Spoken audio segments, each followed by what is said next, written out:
So, welcome back to another episode of Uncut and Uncensored. And today I am very excited because I'm joined by the incredible Cathy Heller. Cathy is a renowned teacher, podcaster, and author, and host of one of the top spiritual podcasts, Abundant Ever After, which has been downloaded, this is amazing, more than 45 million times. I couldn't believe that. I mean, incredible. And you are a practitioner of the law of reception, deep understanding of universal principle of manifestation. I love all this. And the weird thing about this, I must have manifested you on my show because um, I bought your book completely randomly, not knowing you were coming on my podcast. I saw it and bought the book. So Oh my there gosh, you go. that's so fun. Where did you see it in the airport? Yes, I was in the airport. As you know, we travel a lot, and I had forgotten my books, and I saw your book, and I was like, and I grabbed it, and then I brought it home, and it was on the side, and Megan was like, "Oh my God, she's coming on your podcast." How weird is that? Beautiful. That's just, I love the synchronicity of that. It's such a sign. And actually, I've become a huge believer in the law of attraction, synchronicity, numbers, and manifestation. And it's so funny. Ask me this about 10 years ago, I would have gone its whole load of drivel. Um, but everything you preach is something that I have either been through, and I think what I wanted to get into with you is about, I guess, women coming unstuck and taking the leap of faith and sort of knowing when to change your life. Oh my gosh. I mean, first of all, I totally understand why growing up, a lot of us don't think it's quote unquote real. Like you said, dribble. Like, I think that that's because we are raised around a lot of well meaning people who believe that life is hard, that life is a struggle, and that the name of the game is to just survive and do your best. But mostly, uh, people who have great lives, we're told that they're just lucky, right? And we're not raised to understand the power that lies within us, and we're not raised to understand how the universe really truly works in reality, not like in a woo version of reality, but like in reality itself, how the universe works. And so um, I love that question about helping people get unstuck, because that is the word I often use as well. It's a feeling of being stuck. It's like trying to drive from a parked car and you can't steer it because it's parked. And I think that that's the case. I think people know on some level that their potential is greater than the life that they're leading. And that's a very frustrating feeling. And I think it's incredibly common in women. Actually, it was really bizarre because a woman walked into my house today and actually sat down and basically said everything I thought to myself back in the day. She just had children. I'd had children. I remember that feeling, like looking around my house. I had a beautiful house. I had a house that everyone else would want, with however many bedrooms in Surrey, gated community, everything I thought I always wanted. And then I just sat there looking at my kids going, is this the house? This is my life for the rest of my life. Yeah. And that's, you sound so fucking ungrateful. You think, what am I, this is what everyone else dreams of. Yeah. But it's not about it not being enough. It's just like, Well, no, it's like, it's actually a really powerful point. I think it was Jim Carrey, and he said, "I wish everyone could be as rich as possible and as famous as possible to realize that that doesn't do anything for you." And I wrote about it in my book in the first chapter. I said, the book is called Abundant Ever After, so let's define abundance. And I said, most people believe that abundance is a pile of physical things. It's the house, it's the car, it's the money. That is what most people would say if you ask them to define abundance. And really, we have way bigger dreams than that. Like we're dreaming of being in flow state. We're dreaming of inner peace. We're dreaming of the feeling of purpose. We're dreaming of the feeling of having a mystical experience, feeling a transcendence in our life that just moves through us. There's such a deeper abundance that we seek. And when I was 21, after college, I went to Jerusalem for 3 weeks, and then I stayed for 3 years. And oh, that wow. that experience of learning Judaism, Jewish mysticism, Kabbalah, like living in the old city of Jerusalem, completely changed the zeros, ones, and twos in the software that was my program. And I was able to fully start to perceive how magnetic, how beautiful, how abundant we all actually already are, and how our abundance is tapping into our soul consciousness. It's moving through the world and knowing that every moment there is synchronicity, because when you are who you really are, which is this loving, overflowing, creative force, all the doors open for you. And then I moved to Los Angeles at 24, and without planning to do so, as one synchronicity leads to another, I was led to the UCLA had just opened this mindfulness center, and they were teaching people to meditate, and they were teaching people if you wanted to get certified to teach a meditation. And I spent 3 years there, and I started studying the brain, and I started realizing that what I was seeing in the science of how we can move out of the amygdala and move into the prefrontal cortex, everything I was studying from the science perspective was really backing up everything I just studied on the spiritual level. And then I finished that program when I was 27. And then from the point of 27 till now, 45, everything in my life has made sense why it works the way it works. And when I talk to people about how to have the most abundant life, how to have the most incredible experiences and opportunities, and the money flowing in, and the people and the goodness, it's like when you shift inside, when you come to who you really are, and you drop the spinning noise of the program that's running in your amygdala, which is really your fear-based sort of version of yourself in the world, and you drop that, and you just move into the wholeness of this moment and the wholeness of your soul, you start to play with what I learned, in Kabbalah and Judaism as like the law of reception. And we are all wired to do it. We know how to do it. We just don't do it often because we do it naturally as children, and then we're being taught by adults how to live the quote unquote right way, and it's opposite. It's all about effort, and it's all about comparing yourself to other people, and it's all about achievement, and it's all about how you're really unworthy. In order to be worthy, you need more things outside of you to get there, and it's the opposite. Wholeness is what creates wholeness. Energy is what creates matter. So it's your energy that has to actually be full, and you choose how you're going to feel every day. You select the thoughts and the feelings and the energy of resonance that you move in the world with. And then as you move with that resonance, that is such a powerful, coherent energy that we all know the person who's the most impressive person in the room, it has nothing to do with what they're wearing. It has nothing to do with what car they drove. It's their energy. And when you master how your energy lives in you and flows through you, you open every single door, because you are a loving being that in that moment doesn't need anything outside of you. You're unattached. You don't need it because you're enjoying the experience of being the being that you are. And that is the luxury of inner peace and inner dancing and connection to the divine. And of course, that's when you become as abundant as possible on a physical level, because it's a match to what you are energy wise.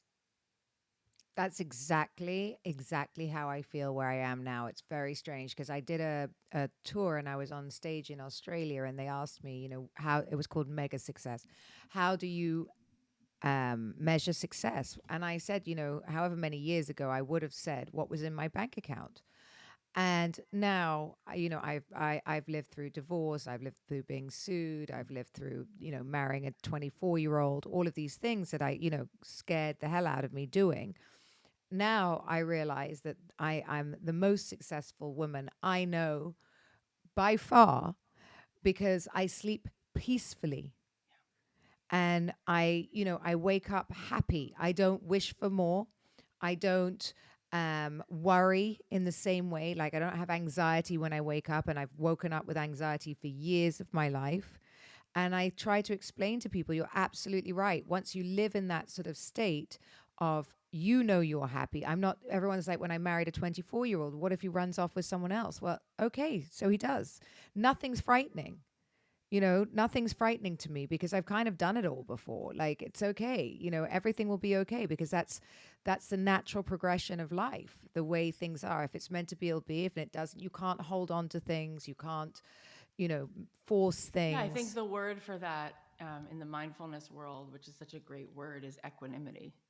It's like being at peace with however it is because you're not externalizing your happiness. Your happiness is not coming from needing people's approval or needing a particular relationship or it's like it's all icing on the cake because being you every day is your assignment and you are fully living as we all the assignment for all of us is to just be our most authentic self. And when we give ourselves permission to do that and we no longer need things from the outside to make us feel whole, then we can actually be better in relationships because now it's not need, it's love. And love is a risk. You sometimes do get your heart broken, and that's also a gift because that's also a wisdom that comes from that. And we either control people or we love them, and you can't love someone and control them at the same time. And so in a relationship you do have to surrender, and everyone's always moving each other to their highest and best, and so it is always for the best, because if it's not the best thing for someone else, then clearly it's not the best thing for you because there's a higher destiny and a divine order. And that is the life becomes so good when the things we think are problems we realize are not problems. We realize it's like a soul curriculum, and we continue to come back to the breath, come back to your soul, come back to really coming to terms with that you are, as my rabbi says, we're each someone, we're some of the one. That God is this one infinite field of energy. And Einstein said the same thing. And so we are all connected to divinity. We're all connected to each other. And so we don't have to feel the lack of the urgency that something outside of us will finally make us feel whole because we're lacking. We're not lacking. We are literally a microcosm of the whole. And it's a beautiful gift to just realize that you don't need something to happen today to feel good. You could feel good today because you choose to. And when you choose to practice what it feels like to feel good, it's really, truly fascinating. Our brains are addicted to cortisol, and cortisol is it's the drip, it's the chemical that gets dripped when we feel shame, doubt, fear. And unfortunately, it's more addictive than nicotine. So people are actually addicted to feeling like crap. And when you start to realize you've been in this funk for a year, for 4 years, for your whole life, you say, that's not really me. And then you realize I can generate serotonin in my brain from coming into the presence of this moment and what it feels like if I drop all the things that I feel like are lacking about me, and I feel life loving me into life, and I love it back, and I realize how much wisdom lives in me, how I've made it through. But It's just there's so much to feel that is so positive inside of ourselves, and it creates, literally, it also helps our cellular biology to upgrade because the cortisol goes down, the serotonin goes up. We just everything. we're not plugged. It's like having a toaster that's not plugged in, and it can't make breakfast because it has no electricity. When we're plugged into our fear and the amygdala and we're just running cortisol through our body, it's like we're in this like drug. It's like a brain fog. When you unplug, State of panic. yeah, when you unplug from the back of the brain and this cortisol drip, and you plug into the front of your prefrontal cortex and you open your heart, you come back into wisdom. Like the heart is always full and the mind is always worried. So I we think have there to are learn how two to different change the dial. But there are two different questions that I think that people get unstuck. So it sounds like when I listen to you, it sounds very idealistic, right? Because that's the way I am living. But at the same time, what I get faced with is like, well, you have an amazing job, or you had money before, or all of these things. So when you're looking at a woman that's maybe stuck in a marriage with two kids in a house that she's going to lose with nowhere to go, and they look at you, and I'm busy there going, here I am living my abundant best life, right? Which, by the way, I want you all to know out there, when I married Sergio, and we were all and I was fighting with my ex-husband and all of these things, which we're friends now, but you know I also felt like God knows what will happen to me, but I do understand it's a different place. So how do you explain to people, because it's really easy to say that, if you live in this constant flow, because I do believe that, every time I need money, or there's a bill that I didn't factor in this month or something, somehow it appears, somehow the job comes. I Yeah. can't tell you how, I don't know, but it appears. But that, I don't know how you explain that to someone who doesn't have anyone to fall back on, or doesn't have the life, who's in a disrupted relationship, and they're saying, I want what you have, right? I'm not looking at handbags and things like this. I want a beautiful life for myself, but how do I start this? It doesn't sound real. Well, first of all, I love this question because in the Talmud, it talks about how we don't have to make a decision between having spiritual wealth and physical wealth. We're actually designed to have both, just like a redwood Hmm. tree is designed to have the unlimited amount of water it needs to be that tall. Everything in nature is designed to thrive. And so I do love this question because people often think if you're a spiritually minded person, somehow money shouldn't be part of the equation. And also, very often people are asking the question you're asking, which is, well, how do I have more of that? Like the end of the day, what people say is, but I just don't have it. I just don't have it. And I fully get that. I didn't have that. I grew up with a single mom living in an apartment. Growing up, she was tried to commit suicide twice. So I lived by myself, and my dad had left, and I was working three jobs. And um, what I realized about money is it's all around us. It's kind of like Wi-Fi. It's like you just have to plug into the Wi-Fi. And what I said before is really true. It's that money is like attraction, just like sexy attraction.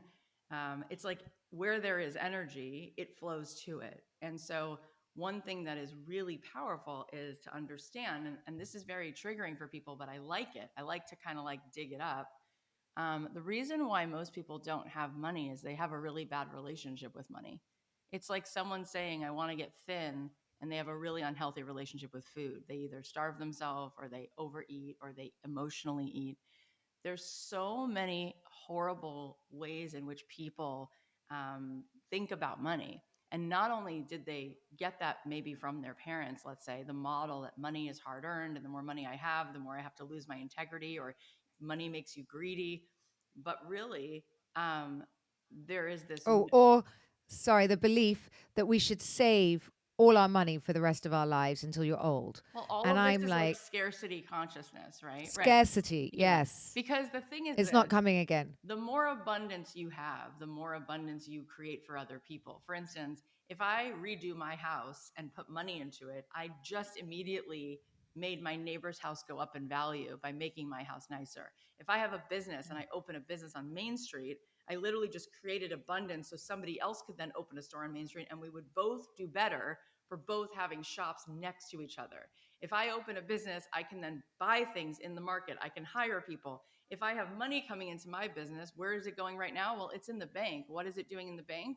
It's funding people's Nothing. mortgages on instant, Oh, right? That's what money is. So what we have to remember is that oneness is really how it is. If one thing in the garden is thriving, everything is thriving. We're all connected. We're all connected. So if there was a meth addict at the end of my block, that would eventually affect the entire neighborhood. So too, if there's like a nice old lady who lives down the block and takes her walk every day with her dog, that affects the entire neighborhood. We're all one. So what we do is we think that the more we have, somehow we'll take from what somebody else has, but it's the opposite. The more you have of any resource, the more loving you are, you give that to everybody at Starbucks. When you walk in to order your drink, you just gave love to everybody, right? If you have more abundance, you are now creating a pathway of possibility for more people. But the problem is that since the beginning of time, we are indoctrinated to judge people who have money. Like I asked this question the other day to somebody. I said, when you walk through first class to get to your seat, do you judge the people in first class? And she said, if I'm being honest, I do. I said, so why would you let yourself have money when you think people would judge you if you have it? You think people are going to decide your character based upon how much money you have. You think you're going to alienate people. In fact, a lot of times, listen to this. My friend Alex Benayan wrote this book called The Third Door, and he interviewed Lady Gaga, Warren Buffett, Bill Gates, Steven Spielberg. He interviewed all these successful people. And he said that the reason he called the book The Third Door is because he said life is like a nightclub. There's always a line around the block. That's the first door. People are just waiting to get in, and some people get in and most people don't. They just wait in the line, let's say. That's their whole life, just waiting in a line. That's door number one. He goes, door number two is for the people who are privileged, like your last name is Kardashian. You don't need to wait in line because you're on the list, right? You were born into something where there is something where you get on the list. He said, but everyone that's successful that he interviewed didn't get on the list and they weren't in the first line. They took the third door. He said, what's the third door? He said, every building you've ever looked at always has a side door. So these people found another way in. But he said, the hardest part isn't finding the third door. He said, this is what's so beautiful. He said, the hardest part is leaving the line for the first door. Because when you grow up in a certain way and you think you're about to go be ambitious, people around you say, who do you think you are? You're going to go think you're better than us? Or who do you think you are? It's never going to work out for you. And so most people, James Clear, who wrote Atomic Habits, I said to him, what's the most important habit when he was on my podcast? And he said, the most important habit is who you spend time with, because you will be the people you spend time with. You'll become them. You will think like them, right? So if people spend time around people who are in scarcity consciousness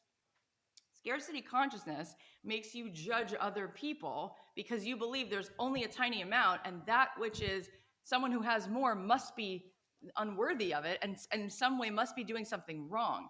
So most people, the hero's journey, at some point you have to leave the line and you have to risk outgrowing the people who love you the most in order to become the most abundant version of yourself. If the people who are around you are not seeing that high of a branch for themselves, they want you to also stay stuck, right? And so, or they or those people around you have always seen you a certain way. I think that happens a lot too. I just thought of that quote, when you realize this is not your conversation and this is not your tribe or something like this. It was anymore, or these are not your monkeys anymore. And I think there is a time in life where you do suddenly wake up and go, I need to move on, because I think they do pigeonhole you. People do pigeonhole you in the way they saw you I mean, for the when rest of your life. I made my first $1 million at 40, and then 2 million, 3 million, 5 million. I'm 45. And I remember, Congratulations. yeah, you know what it is? Because I had a mother who couldn't pay the electricity bill and was at a mental institution, and a grandmother who escaped the Holocaust and came here with nothing. And to have broken that generational pattern of feeling like I am worthy of living an abundant life, and the amount of oceans I had to cross in my own self worth is really what I celebrate, right? And the money is a symptom, but I can remember the year that I was making, I was like 500 grand, 800 grand. I was about to make 1 million. And I was like holding myself back because I thought my husband was going to be so triggered that I shouldn't do that, right? And I had already made more money than he was making maybe 400 a year, let's say, as a lawyer. And eventually it broke up our marriage because it was so hard for him to handle how it made him feel. And that is so messed up, actually, because no But one very, very, very common, no by one the should way. have to dim their light or hold themselves back to make someone else feel okay. But I said to him, I feel like you're going to somehow feel like I've outgrown you. And he goes, yeah. Like, what are you doing? I'm like, what do you mean? What am I doing? I'm just enjoying my life. I'm going to give you a great example. Okay. So I started my podcast at 37, and I started my podcast in my closet, and I started, and within the first year, we had 1 million downloads. And I think it's really fascinating because people say, well, how did you do that? What's your marketing plan? I'm like, no, it's not what microphone you use. It's not what emails you send. It's how vulnerable and passionate you are. It's what's coming through the microphone, right? People are listening with their heart, right? They're not being sold something. I left to the hotel, and all of a sudden I just felt like myself again, right? I just wasn't trying to, I had no agenda. I didn't need something to happen in order to be cool. I just left. And sure enough, I order an iced tea. I'm sitting in this lobby. The music is, someone's playing a piano. And this guy walks in, sits down next to me, and he looks at me, and we're both wearing the same badge from the conference. This is in 2017. And he says, "Were you at that conference?" And I said, "Yeah." He said, "It's kind of a crazy scene in there." He's like, "I hate networking events." And I said, "Me too." And when I left that conference, my friend had said to me, everyone is here trying to meet the head of Apple Podcasts. So I'm sitting there next to this guy talking to him for 45 minutes. He tells me he's from Chicago. I tell him I love the Midwest. I have family there. He stands up to leave after 45 minutes and he says, "Here's my card. I'm the head of Apple Podcasts. I'd love to take you to lunch." And I'm like, "Oh my God, it's this easy, right?" It's That's crazy. No, so it amazing. gets crazier. I look at his business card and his office is on Higuera Street in Los Angeles where I live. And I said, "My daughter goes to school on this street across from a building that doesn't have any letters on it, no sign, but it has valet parking, super bougie building." He goes, "Yeah, that's us." I go, "I've been driving across the street from you every day." So he goes, "When will you be there next?" I go, "Tomorrow," because it was a Sunday. I go, "I'm going to drop her off." He goes, "Great, come have breakfast." So I was standing in front of Apple Podcasts for a year before I met him. He was across the street. And then by going to this event and not networking and not hustling and not trying and deciding to go have a normal iced tea and just sit and just enjoy my life, he shows up there. And so that is how it works when you manifest things, because you don't come from lack. There's no urgency. I often tell people the doors that are meant to open for you open when you're you. When I was living in Jerusalem, my rabbi said to me, "A lot of people say it's the law of attraction." He said, "It's not. It's called the law of reception." I said, "What does that mean?" He said, "Well, the word Kabbalah literally means to receive. So you are a receiver." And he said, "What's a receiver?" "A radio." "What does that mean?" He says, "A radio turns on. All of a sudden you hear music." But he said, "Where was the music before you turned on the radio?" "It was right there in the room, hidden in plain sight. You just have to turn it on." Right? And that's the case. That's real science, right? Right now in this room, you and I are not listening to music, but we could turn on the radio. He said, "But then it gets even more juicy because you can decide what kind of music you're listening to. You can listen to hip hop, you can listen to oldies, you can listen to classical. It's all in the room, all of it. So every experience exists. Now, which experience are you living? What relationship are you in? How much money do you have? What is your body like? What's your health like? What are your friends like? You're choosing the radio station. And when your radio station is wholeness, love, ease, gratitude, abundance, because you feel abundant without meeting the person, you feel alive and excited because you're there to be in purpose. You're there to just make someone's day every day. That's your significance. Then everything happens for you. It's a radio. You're a radio. So how did I make these things happen in my life? Is by not needing them to happen. It's the same thing with if a girl goes on a date and she's so needy and she wants to be liked, it's not going to be a good date. But if she goes on the date and she likes herself, she feels whole. She likes her life. She feels interested in her own life and her own things. Then everybody's going to be interested in her because that's the radio station she's on. And so, very often, people, instead of plugging into the wholeness within, they're constantly looking for things outside of them to make them feel better. They're chasing, chasing, chasing. But receiving is different. Receiving is everything I want is the feeling of just being in flow, and I decide. And when you start to practice that, everything feels amazing. And then you're not waiting and white knuckling it until something big happens to you. The something big that happens to you is your meditation every morning. The something big that happens to you is the cool download and ideas that you just got. The best part isn't even the outcome, it's the journey, right?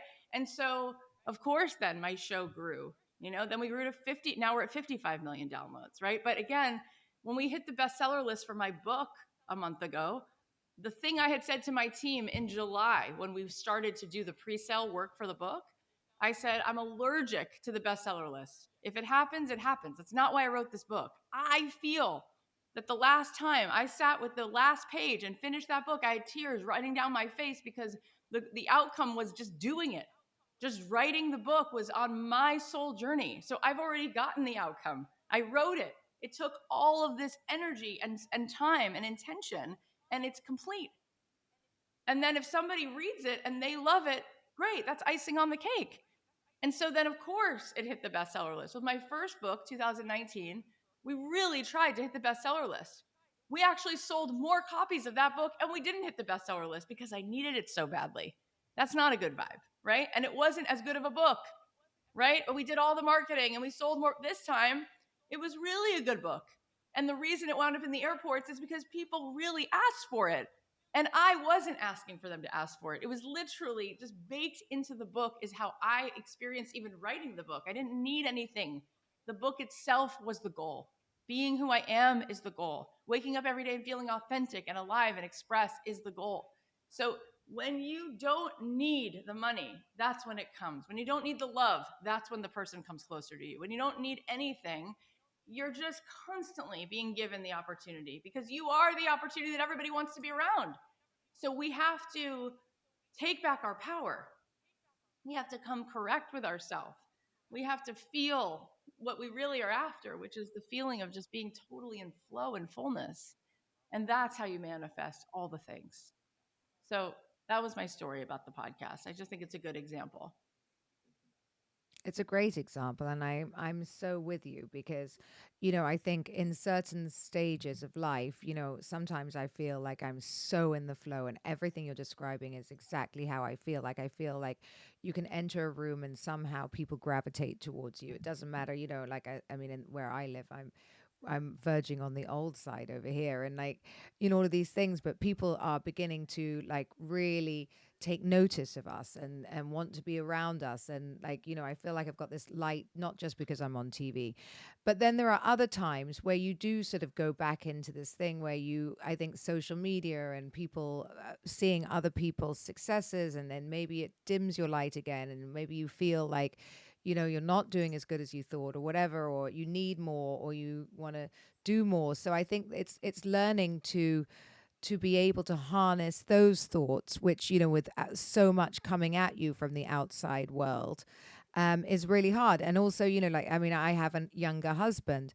So obviously his journey is different to my journey. And so things that he really wants, maybe not things that are on my bucket list or the things that are my purpose, right?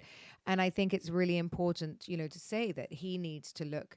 Also, he's now building something in Bali, and that is his purpose, his passion project. It's not mine, and that's okay to have both, right? That, I'm loving watching what he's doing. That he started it. It's his baby. It's his something that gives fire in his belly. And I think teaching people that you all need to find your purpose at whatever age. I mean, very lucky he found his so young, but I have clients that have called me, that I speak to, that say, I've got money, I've got everything I thought I ever dreamed of. I don't have a purpose. Yeah, I think it's because also, we think that our purpose is in how big we are. Like it's about the more impact, the more success, right? But I want to tell you another story, which is that my dad died in July, and you'll see where this is going. It's a good story. My dad died in July. I was with him for a week before he died. It was very wonderful, holy, special, heartbreaking time. So glad we had that time. And then I'm Jewish, so we do this thing. We sit shiva for a week, which means you just spend a week just at home, just grieving. And then my kids in the summer, they had spent all these weeks in the hospital with him, funeral. They wanted to go out, so I said, okay, let's go out. They want to go to the movies. They want to go to dinner. So I was like, not quite myself, but I was like, I need to be a mother. I have an 8-year-old. Like, right. So we go to the sushi restaurant, and I'm not feeling amazing, and I'm realizing and remembering that the way to feel amazing is to love somebody, a total stranger, for no reason. It always makes me feel good. So I listened to this couple sitting next to us, and I turned to her and I said, excuse me, are you guys on your first date? And she says, yes. And I said, can I buy you dessert? And she goes, sure. So I buy them dessert and we leave. And she says, what's your social media? I want to say thank you. Fine. 2 hours later, she texts me, thank you so much. I can't believe you did that. That was so sweet. The dessert was delicious. I said, great. Are you going to go on another date? And she said, I don't know yet, but I want you to know something. She said, I'm 46 years old, and this is my first date in 5 years because my husband died 5 years ago. And she said, what you don't understand is that I was so afraid to go back out in the world because I felt guilty and because I felt sad. And she said, there's something about the way that you bought me the dessert. She said, it was like a sign. So I said to her, you know what's crazy? This is my first night out since my dad died on July 3rd. And I feel somehow that this story is connected to my dad. I go, I don't know why, but that's how it feels right now. And then you know what she says? She goes, I'll tell you why it's connected to your father, who I don't know. She's a stranger. She said, because 5 years ago, my husband died on July 3rd. So I'm No. telling you Oh this my God, my story, hair went on end. because we think our purpose is in how much more we do that makes us bigger in the world. Our purpose is every second sitting right in front of us. The goal of the world is not to change it. It's not that you're meant to change the whole world. There's 8 billion people in the world. The goal is to change the world for one person every day. The goal is for each of I love us that. to live our life, and by the time you go to sleep, you've affected 4 people. You've listened to 4 people. You've been there for 4 people. When my gardener comes, within 5 seconds, my kids know it's a race who can give him the cold drink out of the fridge the fastest. And that smile on his face, when we run out there with like a can of Coke or Powerade and he smiles, it's worth millions. Forget that it costs $2. It's not the drink. It's that he feels loved, because most people don't do that. Right? Well, that's Mm. their loss, because I'm the one that it's selfish. I get so much out of giving. Like, we don't feel rich based on what we have. We feel rich on how much we give. And so when people are in this thing of I don't know what my purpose is, it's like, do you understand your very energy, your presence, right? Can give my grandmother, who came to this country with nothing, who never went to school past the 5th grade. We used to go to the grocery store and she would say to the clerk, have you had a hug today? Has anyone hugged you? And it would always be this awkward moment, and the person would kind of look at her like she's crazy, but she was very cute. And then she wouldn't give up. She'd say, I'm giving you a hug. And then these people would be like, no, no, seriously. She's like, no. And she'd give these people a hug, and then they would usually cry. And they would say, nobody gives me a hug. Right? So to me, it's like whether you put me, in line at the post office or at the dentist, or you put me at some concert, I'm going to have fun no matter what, because there's so many people to love. And it gives you so much significance when somebody, for no reason, has a better day because of you. So we 100%. think we're so bought into feeling small and thinking that the only way we have purpose is if we write a best-selling book or we have a podcast. It's like, no one cares anyway, right? When my dad was dying, we were in his hospice room, and on the wall was his doctorate, his PhD, his this, what, and he said, I'm not taking any of that with me. Like, what I'm taking with me is you and your sister. Like, those are my favorite things that I ever created, right? The time I spent, not the time I spent doing that, right? So in the end of the day, we affect the people that we affect, and that's our God-given assignment. And the real person you're supposed to change the life for every day is you, right? Being the most brave version of yourself, taking the risk, putting yourself out there, dreaming big, enjoying your life, giving yourself permission to have the fancy lotion or to eat a beautiful lunch for no reason, overlooking the ocean. When I first moved to LA, I wasn't making any money, but I felt so rich having left Jerusalem. Everything was richness to me. Everything was beauty. It was like I didn't care about physical things, but I got a stupid job on Craigslist. I worked for somebody's assistant, and I used to take $200 a week, which was a ton of the money I made, and I would go to the Peninsula Spa, and I would go to the rooftop deck of this 5-star hotel in Beverly Hills, and I would get myself a massage, and my friends would say, that's so irresponsible. You can't afford to do that. And I used to say to them, you can't afford not to do it. This is your life. Enjoy it. Nobody gets the award Yeah. at the end of their life for the person who denied themselves the most pleasure.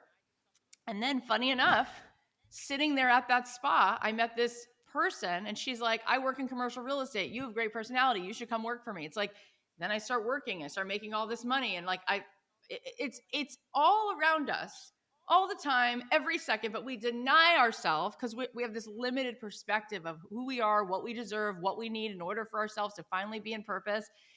Just wake up every day and realize the universe is potent with opportunities and blessings. And all you have to be is your most loving self, your most creative self. And everyone will want to be around you. And you will be such a gift to everybody. And you will feel significant. And you will feel at ease. And you will be led to all the things that you are meant to contribute to this world. I think that is incredibly powerful place to end this. But I also think that for everybody out there, I think the one thing that I've just taken from that, which is so powerful, and it's something I try and do, which is, and I've done a lot of charity work myself and I love it. And I don't post it, do anything. It's just for us. And whenever I see people on the street, I do things like take them into the store, That's buy their so nice. groceries, which and let them choose all their things. And I tell you, Sergio and I do that a lot, especially when we're in New York, when we see people on the side walk, and we go into the stores with them It's and so watch beautiful. their faces as they choose the things they want. And they never take a lot, by the way. They don't want a lot. I'm like always saying, we're always filling the basket, going, take more, take more. But what it does do, it does so much for It's us and for our soul. And I mean, it sounds so exactly what you're saying. It gives us such a joy every time we every do it. time. And every time. And I don't think people understand that because they're thinking, oh, I don't have much money in my wallet or I don't have cash. But like when you do stop and talk to somebody that hasn't been spoken to that day, it really is the most incredible feeling. And I think the one takeaway that I would give everyone from this today is to do exactly that. Go out and try and change somebody else's life, and it can be in such a small way. Like, okay, that my gardener, as you were talking about, your gardener is has to leave the country because they're not making enough money in the gardening service. I like him, so I went and said, can I employ him myself, keep him, and then I'll find him clients. So things like that, they're little, but they change somebody's life completely, and everyone has the power to do that. And I call it pay it forward and everything else. So I love your philosophy. I could listen to you You're so all sweet. day, literally. Kathy, please tell everyone how they You're can so find sweet. you. Sure. Um, Yes. Well, this is what the book looks like, although I'm just showing it to you. I It's have it. called Abundant Ever After, and the podcast is called Abundant Ever After. So you can buy the book wherever you buy books, Barnes and Noble, Target, wherever. You can listen to the podcast, and you can find me on Instagram at Cathy.Heller. And we have a workshop that's free. I think if you go to cathyheller.com/moneyfix, it's this 1 hour workshop where I teach you about how to fix your relationship with money and abundance. And it's really, really good. And so that's available also. That's wonderful. Oh, I need to take that. Thank you, Kathy, for joining me today. Thank you, everyone, for listening to Uncut and Uncensored. Don't forget to subscribe.